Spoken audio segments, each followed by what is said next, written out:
د پاکستان او افغانستان د دواړو گاونډي د دواړو هیوادونو ترمنځ کې یو واری بیا جنگ شروع شوی دی او یقیني طور پر دا جنگ د کافي عرصې نه روان دی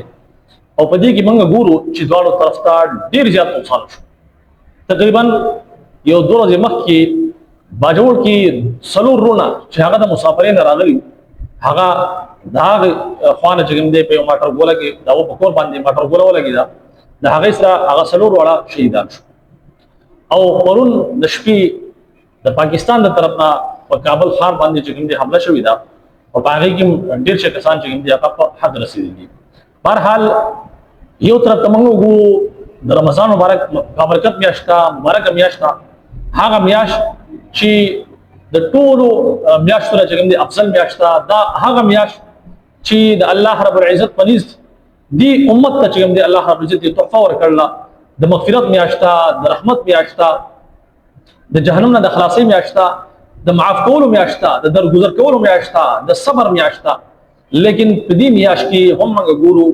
دو مسلمانان رونه هغه درونه چې نبی علیه الصلاۃ والسلام ته سویلی المسلم اخو المسلم یو مسلمان د بل مسلمان ورور دی المسلم کجسد واحد تمام مسلمانان د یو جسم په مانند دي څنګه چې په جسم کې په یو حصہ باندې تکلیف وي باقي پورا جسم ته تکلیف وي پسترګه کې تکلیف وي نو دا سینه وی چې باقي جسم پر سکون سره وي بلکې د سترګې د داد سره پورا جسم چې کوم دی هغه بے چین وي بے قرار وي په تکلیف کې وي. نبی علیه الصلاۃ والسلام د دنیا بر چې څومره مسلمانان دي د ټولو مسلمانانو تشبیه دی یو جسم سره کړل که د دنیا په یو کونه کې په مسلمان باندې ظلم کیږي تکلیف وي نو بحیثیت مسلمان د ایمان د علامت ته چې هغه تکلیف موږ محسوس کو. لیکن بدقسمتی دغه دا یو خو د گاونډي چې کوم حقوق دي هغه دومره زیات دي. نبی علیه الصلاۃ والسلام څه فرمایي چې د گاونډي دومره زیات حقوق دي ما ته دا خطر محسوس شو دا سینه چې د گاونډي ته الله رب العزت په وراثت کې حصہ ورنکي نو بیا چې आपस کې گاونډي بیا دغه شان چې گاونډي ممالک دي ملکونه دي عبادونه دي د هغه په आपस کې چې د یو بل حقوق دي هغه بشمار دي او بیا بحیثیت مسلمان گاونډي په یو بل باندې ډیر زیات حقوق دي. لیکن بدقسمتی دغه دا چې نبی علیه الصلاۃ والسلام دغه رونه چې یو امت جوړ کړي المسلم اخو المسلم د یو جسم په مانند باندې تشبیه ورکړوا مثال ورکړو چې د یو جسم په مانند دي. لیکن بدقسمتی دغه دا چې نن مسلمان را لګي خپل جسم په خپل کټ کې لګیا دي څه قسم له تکلیف ورته کېږي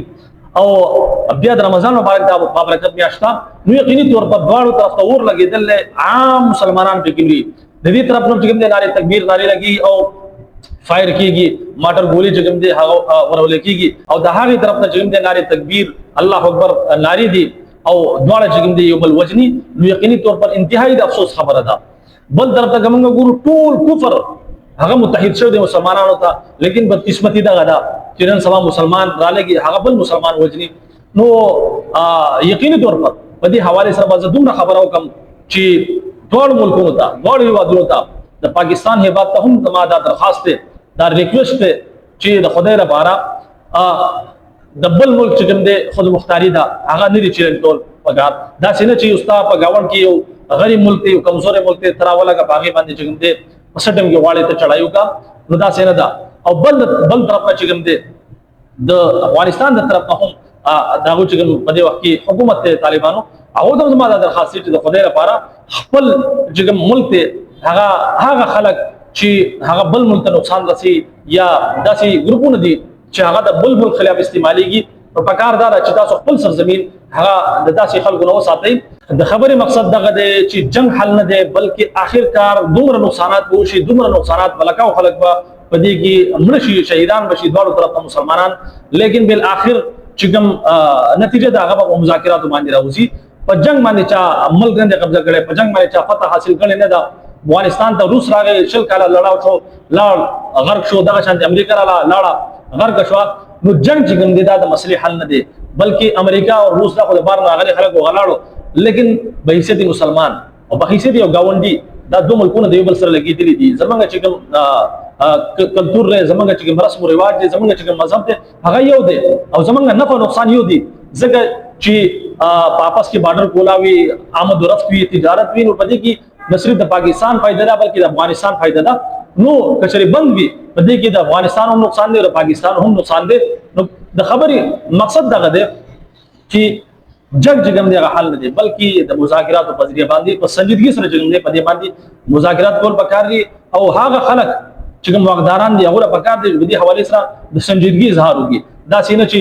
یو چې کوم دی هغه هر درمي اظهار وکړي بل طرف ته هر درمي اظهار کیږي او په میز کې چې معصوم مسلمانان دي هغه وجل کیږي. نو په دې حواله سره زدا الله چې کوم دی تاسو مخه ته جوړاو چې د خدای لپاره دوړو ملکونو ته چې په دې مسلمانانو باندې په دې عوام باندې رحم وکړي او خپل چې کوم معاملات دي هغه د مذاکراتو په ذریعہ باندې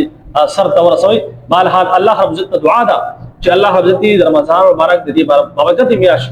په بدول سره په صدقې سره دا چې معاملات دي ختم کی او په واپس کی میرا محبت پیدا کی په واپس کی څومره دشمنیان دي دا په میرا محبت سره بدل کی. اجازت راکړئ. السلام علیکم ورحمۃ اللہ وبرکاتہ.